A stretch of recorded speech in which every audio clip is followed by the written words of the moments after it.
Hindi mabilang na beses ang batang mangingisdang ito ay naghagis ng maraming isda sa batis sa harap ng kanyang bakuran.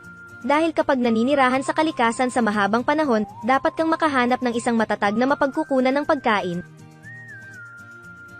Siguradong lumaki ng husto ang mga pinakawalan noon.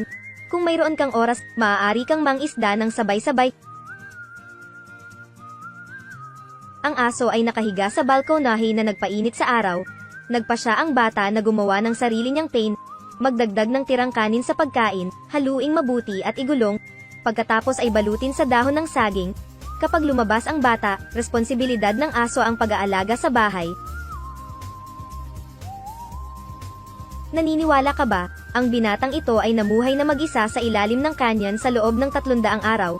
Matagumpay siyang nakapagtayo ng isang crop farm para suportahan ang kanyang sarili. Ang buhay na ito ay parang isang panaginip na paraiso. Kunin ang kalahati ng inihandang pain at itapon ito ng diretso sa batis. Ang kanyang paraan ng pangingisda ay ganap na iba sa karaniwan nating nakikita. Ang handmade bamboo pole ay medyo simple. Ang buong hanay ng mga kagamitan ay hindi nagkakahalaga ng 1 sentimos.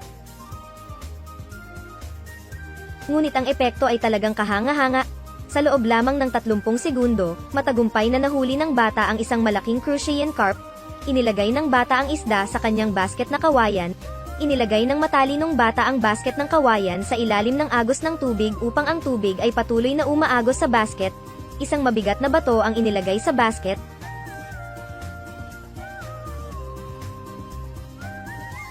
Napakabilis na nahuli ng bata ang pangalawang isda. Dito ay orihinal na isang natural na batis. Ngunit ang bata ay sadyang nagbante ng mga bato sa ilalim. Ang batis ay agad na naging sariling fish pond. Mukhang nakahuli pa siya ng malaking isda. Magagamit lamang ng bata ang kanyang mga kamay, at maging ang kanyang lutong bahay na pangingisda ay nabali.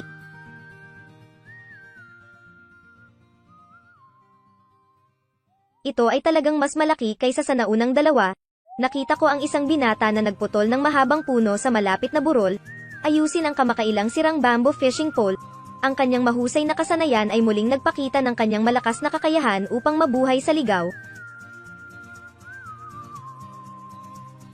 Ang bawat isda ay mahaba, mataba at malambot. Maaari itong ituring na pinaka-natural na sangkap. Wala pang isang umaga, nahuli ng bata ang higit sa kalahati ng basket. Ngayon ay oras na upang sindihan ang apoy at magluto ng kanin. Hindi na hinintay ng aso na tumakbo para batiin siya. Lumaki sila sa lupaing ito mula nang sila ay isinilang. Matagal na silang pamilyar sa bawat sulok at sulok sa kanilang paligid. Ang mga melon at prutas na itinatanim ng mga lalaki ay dumarami araw-araw. Sa mainit na tag-araw, kung nais mong magimbak ng isda sa loob ng mahabang panahon, dapat mong gamitin ang lumang paraan ng paninigarilyo. Gumamit ng magaspang na asin para i-marinate sandali. Ang gilid ng burol sa kaliwa ay tinamnan ng mga paminta ng binata. Naglipat siya ng malalaking bato para ihanda ang paggawa ng pansamantalang kalan. Ang layunin nito ay hindi lamang para mas lalong gumanda ang apoy, pinipigilan din nito ang problema ng mga sunog sa kagubatan. Tulad ng mga pader ng gusali, ang bato rin ang pinakasikat na materyales sa pagtatayo. Maraming panggatong ang inihanda ng maaga. Dama-dami ang bilang ng mga manok at itik na inaalagaan sa loob ng bahay. Unti-unting nagiging ligaw na bukid ng isang binata ang isang walang nakatirang kanyan. Ang lahat ng mga isda ay inatsara at konektado sa mga tanikala na may mga piraso ng kawayan. Pagkatapos ay isabit ito ng direkta sa kalan sa harap. Hindi dapat masyadong malaki ang apoy dahil madaling masunog ang isda. Marami ring nakitang balat at sanga ng suha ang matalinong bata. Ang mga uri na ito ay may mabangong amoy na maaaring mag-alis ng malansang amoy.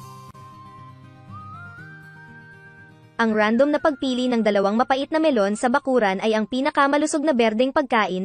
Maaari ka pa ring magluto sa iyong kahoy na bahay. Ihain kasama ng masarap na inihaw na isda na ginawa mo mismo. Actually, ito lang ang pinaka-normal na pagkain ng lalaking ito. Mahuhuli mo ang malalaking baboy ramo sa likod bahay. Ang karne ay maaari ding malayang kainin ng walang anumang problema.